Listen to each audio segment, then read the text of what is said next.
వాకా రైతు కథ. ఒక గ్రామంలో వాకా అనే ఒక పేద రైతు ఉండేవాడు. అతడు చాలా నిజాయితీగలవాడు, కష్టపడి పనిచేసే స్వభావం కలవాడు. తనకున్న చిన్న పొలంలో రోజూ ఉదయం నుంచి సాయంత్రం వరకు శ్రమించేవాడు. ఒకరోజు వాకా తన పొలాన్ని దున్నుతుండగా మట్టిలో ఏదో గట్టి వస్తువు తగిలింది. తవ్వి చూస్తే అది బంగారు కుండ. ఆ కుండ మొత్తం బంగారు నాణేలతో నిండిపోయుంది. వాకా ఆనందపడ్డాడు కాని లోభం చూపలేదు. ఇది నాది కాదు, ఎవరో దాచినదై ఉండాలి అని అనుకున్నాడు.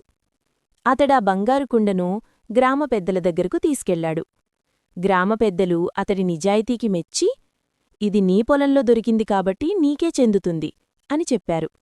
అయినా వాకా వినయం చూపుతూ, గ్రామ అభివృద్ధికి ఉపయోగించండి అని అన్నాడు.